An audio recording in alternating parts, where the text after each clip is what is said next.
So hello friends, welcome back to Gautam Jain education. तो breaking news दोस्तों ये है कि राजपाल यादव अभिनेता है बॉलीवुड के, इनको दोस्तों 3 महीने की जेल यहाँ पे हो गई है। Earlier court also sentence jail to Rajpal Yadav. अभी जो लेटेस्ट न्यूज है दोस्तों वो यही है, 3 महीने की जेल इनको फिर से हो गई है। तो आपके बहुत सारे क्वेश्चन होंगे कि इनका केस है क्या, एक्चुअली में ये चेक बाउंस होता क्या है। देखो दोस्तों, पूरा डिटेल में डिस्कस करेंगे, एग्जाम पॉइंट ऑफ व्यू के लिए काफी इंपॉर्टेंट है। सबसे पहले आप बैकग्राउंड ये समझो कि Rajpal Yadav has been convicted in 7 check bounce case. 7 इन पे चेक बाउंस के केस लगे हैं दोस्तों, 7 case. Can you believe that? The case arise from a long running financial dispute linked to a film project. Delhi high court ने इनको convict किया है 10 जुलाई 2026। बिल्कुल ताजा खबर है दोस्तों, लेटेस्ट न्यूज है आज की। He was awarded 3 months of simple imprisonment in each case. Okay, the 7 prison sentences will run concurrently। भैया कितनी जेल हो गई इनको। अब यहाँ पे दोस्तों डिस्प्यूट को समझते हैं। देखो दोस्तों, 2010 में राजपाल यादव क्या करते हैं, अपनी एक फिल्म के लिए मुरली प्रोजेक्ट प्राइवेट लिमिटेड से 5 करोड़ रुपया उधार लेते हैं। इनकी जो फिल्म है दोस्तों उसका नाम था अता पता लापता। ये डायरेक्ट करते हैं राजपाल यादव खुद, और इनकी जो प्रोडक्शन कंपनी है ना दोस्तों वो इनकी वाइफ के अंडर है, that is Shri Naurang Godavari entertainment limited. ठीक है, ये इनकी वाइफ की ही है, यानी कि ये प्रोड्यूसर्स भी खुद हैं दोस्तों, डायरेक्टर भी खुद हैं। ओके, मजे की बात ये है दोस्तों, कास्ट आप देखो यहाँ पे, शाहरुख खान, ठीक है, असरानी, ओमपुरी, आशुतोष राणा, मनोज जोशी, गोविंद नामदेव, दारा सिंह, विक्रम गोखले, विजय राज, सत्यदेव दुबे, मतलब जितने जितने भी यहाँ पे मेथड एक्टर्स हैं दोस्तों वो सभी के सभी इन्होंने रख रखे हैं। नरेट भी इन्होंने खुद ने किया है। अब यहाँ पे प्रॉब्लम क्या थी दोस्तों कि इन्होंने लोन तो ले लिया मुरली प्रोजेक्ट प्राइवेट लिमिटेड से, 5 करोड़ का इन्होंने लोन लिया। भुगतान इनको करना था दोस्तों 8 करोड़ का। ठीक है, 3 करोड़ भैया इनको ब्याज समेत वापस देने थे। ये न्यूज है दोस्तों। ओके, राजपाल यादव ये कहते हैं कि भैया इसने लोन नहीं दिया मुरली प्रोजेक्ट प्राइवेट लिमिटेड ने, फिर इसने तो इन्वेस्टमेंट की थी फिल्म में, यानी कि अगर फिल्म चलती तो पैसे कमा करके दे देते। फिल्म तो डूब गई, फिल्म चली नहीं तो किस बात के पैसे। मुरली प्रोजेक्ट प्राइवेट लिमिटेड ये कहते हैं कि भैया कोई हमने इन्वेस्टमेंट नहीं की, हमने तो लोन दिया है और हमें भुगतान करो। अब यहाँ पे दोस्तों भुगतान भी है ना, रिलीज होने से पहले करना था, क्योंकि काफी टाइम पहले इन्होंने पैसे लिए थे। तो क्योंकि ये भुगतान कर नहीं पाए, चेक दे देते थे, पैसे थे नहीं। चेक बाउंस यही तो होता है दोस्तों। चेक बाउंस होता क्या है, अगर मैं आपको सिंपल शब्दों में ये बताऊं कि भैया चेक बाउंस क्या होता है, एग्जाम्पल के लिए आप ये समझो कि मान लो मैंने आपको 10 लाख रुपए दिए। ठीक है, मैंने आपको 10 लाख रुपए दिए, अब आपने मुझे 5 महीने बाद दोस्तों 12 लाख रुपए देने हैं, 2 लाख रुपए ब्याज समेत देने हैं, इंटरेस्ट समेत देने हैं। समझ गए? अब मेरे को आप चेक दे दोगे, मैं चेक लेकर के बैंक में गया, अरे भुगतान करना है 12 लाख का, पैसे आपके बैंक में 1 लाख रुपए है, 11 लाख रुपए है ही नहीं, मतलब आपने ऐसे ही चेक लिख दिया, तो चेक बाउंस हो जाता है क्योंकि पैसे ही नहीं है। अब चेक बाउंस एक सीरियस ऑफेंस है दोस्तों इंडिया में। ठीक है, check bounce case are mainly govern by section 138 of the negotiable instrument act 1881। Check must relate to a legally enforceable debt or other liability. The payee must issue a written demand notice within 30 days of receiving dishonor information. The drawer gets 15 days after receiving the notice to make the payment. Failure to pay can create a cause of actions for filing a criminal complaint. इसका मतलब आप ये समझो, drawer कौन होता है, जो भैया चेक को इशू करता है। मतलब इस केस में कौन है, राजपाल यादव। ठीक है, राजपाल यादव ने चेक तो इशू किया, बैंक में पैसे है नहीं, तो चेक बाउंस हो गया। पेई क्या है, जिसको पैसे मिलने हैं। इस केस में पेई कौन है दोस्तों, लेंडर, जिसने राजपाल यादव जी को पैसे दिए। ड्रॉई कौन हो जाता है दोस्तों, जिस बैंक को पेमेंट करना है। ठीक है, that is Rajpal Yadav bank. समझ गए आप अब इस सीन को। अब यहां पे दोस्तों यही बात कही गई है कि payee means lender must issue a written demand notice within 30 days of receiving dishonour information.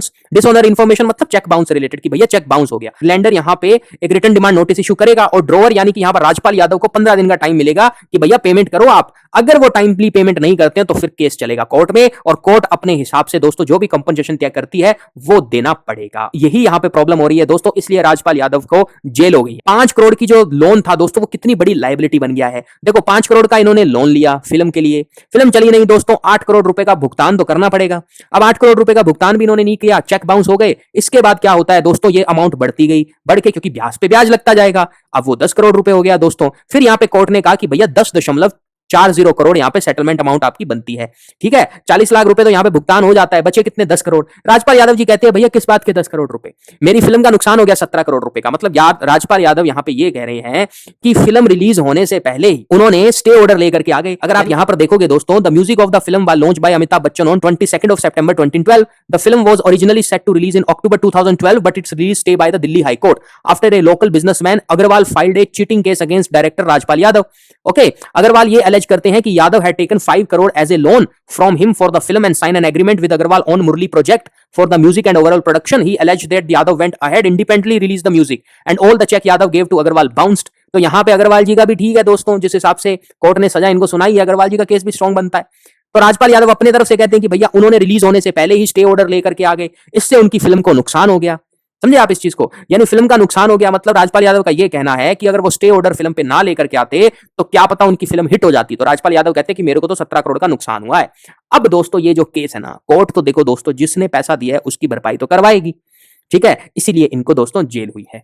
Punishment क्या है दोस्तों चेक बाउंस की? हमारा कानून क्या कहता है? देखो सेक्शन 138 है ना, section 138 check bounce case, section 138 of negotiable instrument act 1881, negotiable instrument act of 1881 का जो सेक्शन 138 है वो ये कहता है कि 2 साल तक की सजा हो सकती है, अप टू 2 इयर्स तक की जेल हो सकती है आपको चेक बाउंस में। और दूसरा, आप ये मत समझ लेना कि भैया अगर चेक बाउंस में आपको जेल हो गई तो आपको फिर कोई लायबिलिटी आपकी नहीं बनती ना, ये भी गलत है। जेल जाने से मनी लायबिलिटी खत्म नहीं होती है दोस्तों, कोर्ट फिर से यहां पे कंपनसेशन और फाइन इंपोज करेगी, वही जो बैंक करती है, ठीक है। बैंक क्या करती है दोस्तों? बैंक्रप्सी इंसॉल्वेंसी कोड में देखा है ना कि उनके एसेट सेल कर देंगे। राजपाल यादव जी से अगर पैसे वो ना दे पाए, इवेंचुअली कोर्ट ये भी कर सकती है, उनकी प्रॉपर्टी को सेल करके भुगतान करवाएगी, तो पैसे तो दोस्तों निकलवा लेगी कोर्ट, ठीक है। आपका ये क्वेश्चन होगा कि सर, कि राजपाल यादव जैसे स्टार, बॉलीवुड के स्टार, सर उनके पास यहाँ पे 8 करोड़ रुपए भी नहीं है क्या देने को? अपने 2-3 प्लॉट बेच दे और दे दे, क्यों जेल जाना? देखो दोस्तों, ऐसा इतना आसान नहीं होता। दूसरा, यहाँ पे राजपाल यादव इतने भी अमीर नहीं है, इनके साथ के जो है ना, जैसे एसआर के हैं, ये तो बहुत अमीर है दोस्तों। फिर सलमान खान, अक्षय कुमार, इनके पास थाउजेंड्स ऑफ करोड़ रुपीज है। नो डाउट राजपाल यादव ने इनके साथ मूवी की है, लेकिन वो एक को स्टार है दोस्तों, उनको 50 लाख 80 लाख ऐसे मूवी के मिलते हैं। फिर उनके खर्चे भी बहुत है बॉलीवुड स्टार्स के, समझे आप इस चीज को। और कॉमेडियंस है, इनको दोस्तों 5-5 करोड़ रुपए फीस नहीं मिलती, इतनी तो एक्टर्स को मिलती है, ठीक है। तो राजपाल यादव के पास ले दे करके 20-30 करोड़ का भी अगर नेट एसेट्स होना, ठीक है, तो उनके पास लिक्विडिटी अगर 10% भी करें तो 2 करोड़ से ज्यादा नहीं होगी लिक्विडिटी। अगर 40 करोड़ की भी इनकी नेट एसेट कर लें तो 3 करोड़ के आसपास इनके पास लिक्विडिटी होगी। अब वो अपने प्लॉट बेचने जाएंगे तब जाकर के भुगतान करेंगे। तो इस चीज से बचने के लिए फिर वो अपना ही भी बात ये रखते हैं कि मेरे को लॉस हुआ है, क्या पता उन्होंने जेल को एक्सेप्ट किया हो या वो अपनी प्रॉपर्टी बेच करके इसको क्लियर करें। तो देखो दोस्तों, दोनों यहां पे अड़े हुए हैं, एक यहां पर एक जो लेंडर है, दूसरा यहां पे जो राजपाल यादव है, ये दोनों अपनी जिद पे अड़े हुए हैं। बाकी कोर्ट जो डिसीजन करेगी दोस्तों वही फाइनल होगा, ओके। और कोर्ट ये कहती है कि राजपाल यादव पे 1.05 करोड़ का हर एक केस का कंपनसेशन बनता है, 1.05 करोड़ का कंपनसेशन बनता है। अरे भैया, 7 यहाँ पे केस बन रहे हैं चेक बाउंस के, 7.35 करोड़ रुपए तो इनके चेक बाउंस के हो गए दोस्तों, ओके। फिर यहाँ पे जो इन्होंने हार ले रखा है वो भी है, तो कुल मिलाकर के अभी, और दूसरा राजपाल यादव ये कह रहे हैं कि मैंने 4.25 करोड़ के लगभग तो पेमेंट कर ही दी है, जिसको कोर्ट ने 2 करोड़ तक सेटलमेंट किया है। अरे मतलब सीधा सीधा सा ये है, राजपाल यादव को अभी 5-6 करोड़ रुपए और देने हैं, बेसिकली ये है, ठीक है। राजपाल यादव को अभी 5 से 6 करोड़ रुपए और भुगतान करने हैं, तब जाकर के ये मामला सेटल होगा। अदरवाइज दोस्तों इनको जेल होगी, और भी जेल इनकी बढ़ सकती है। अगर उनके पास अगर ये पैसे नहीं देंगे तो कोर्ट फाइनली क्या करेगी, इनकी प्रॉपर्टी बिकवा करके फिर वो पूरा करेगी। तो इनको दोस्तों कर देना चाहिए पेमेंट, ठीक है, या फिर केस प्रॉपर लड़ो, वकील हायर करो, केस लड़ो और आगे तक जाओ फिर लेकर के इस मामले को। अब दोस्तों यहां पर मैं आपको एक डिटेल बता देता हूं, देखो ये सब न्यूज से रिलेटेड इंफॉर्मेशन है, ठीक है, इस पे कुछ फैक्ट्स गलत भी हो सकते हैं, लेकिन एक रफ आइडिया आपको लग जाएगा। जैसे फिल्म की जो फाइनेंसिंग है ना, 2010 में राजपाल यादव को मिली 5 करोड़ रुपए, भुगतान करना था 1 साल तक के भीतर भीतर 8 करोड़ रुपए, ठीक है। रिवाइज लायबिलिटी बनी 9.38 करोड़ रुपए, क्योंकि भुगतान किया नहीं गया। फिर यहां पे लायबिलिटी फिर बढ़ जाती है 10.72 करोड़, अब यहां पे बढ़ते बढ़ते ये 11 करोड़ तक पहुंच जाती है। अब जब यहां पे पेमेंट का भुगतान नहीं हो पा रहा, लायबिलिटी बढ़ रही है, तो भैया लेंडर पहुंच जाता है कोर्ट में, और कोर्ट में जाकर के फिल्म पे स्टे लगा देता है। तो फिल्म यहां पे राजपाल यादव कह रहे हैं कमर्शियली फेल हो गई। लेकिन क्या आपको लगता है कि अगर ये स्टे नहीं लेता तो ये फिल्म दोस्तों हिट हो जाती? जेन्युइनली आप बताओ कि क्या ये हिट हो जाती मूवी? क्या ये 70-80 करोड़ का बिजनेस कर लेती? फुल एंड फाइनल सेटलमेंट दोस्तों 10.40 करोड़ की कोर्ट कहता है कि भैया दो। राजपाल यादव कहते हैं कि भैया मैंने 4.25 करोड़ रुपए तो दे दिए, तो नेट लायबिलिटी अब यहाँ पे 5-6 करोड़ इतना बचता है। कोर्ट के हिसाब से 7.35 करोड़ है। अब पता नहीं कोर्ट कितना इनको कहेगा पे करने के लिए, लेकिन इनको करोड़ों में पे भुगतान अभी भी करना है दोस्तों। एज ऑफ नाउ इनको करोड़ों में भुगतान करना है, नहीं कर पा रहे हैं, इसीलिए इनको 3 महीने की यहाँ पे कंकरेंटली हर एक चेक बाउंस केस में 3 महीने की इनको जेल हो रही है। समझे आप? इस हिसाब से तो 21 महीने की जेल हो गई दोस्तों, और 21 महीने की जेल हो गई, और 2 साल की जेल तो हमारे कानून में भी लिखी है कि अप टू 2 इयर्स तक जेल हो सकती है, 24 महीने तक। तो ये यहाँ पे केस पूरा है, ठीक है। अब आपको समझ आ गया ना कि राजपाल यादव को 3 महीने की जो जेल हुई है वो क्यों हुई, और ये चेक बाउंस का केस क्या है। अब आप कमेंट बॉक्स में बताओ दोस्तों सही कौन है और गलत कौन है। हम अपने एग्जाम पॉइंट ऑफ व्यू से एक क्वेश्चन देख लेते हैं। With reference to a check dishonor under the Negotiable Instrument Act 1881, consider the following statement. Check dishonor for insufficiency of fund may attract section 138 if the check was issued towards a legally enforceable debt or liability. बिल्कुल ठीक है कि भैया किसी ने आपको उधार दिया है और आपको उसको भुगतान करना है ड्यू डेट पे, आपके अकाउंट में पैसे हैं नहीं, ऐसे मुंह उठा के आपने लिख दिए, चेक बाउंस हो जाएगा दोस्तों। The payee must issue a written demand notice. यहाँ पे पेई कौन है दोस्तों?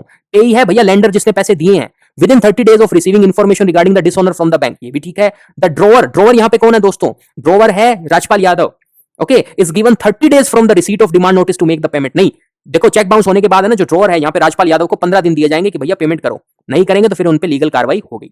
ओके, सो थर्ड स्टेटमेंट गलत है, 30 दिन नहीं होता 15 दिन होता है। The drawer gets 15 days from the receipt of notice, not 30 days to make payment under section 138. Okay, so answer will be 1 and 2 only. So this is all about the lecture, guys. I hope I have explained the topic well. For more such kind of informative videos, please do subscribe to my YouTube channel. Thank you so much. Jai Hind, Jai Bharat.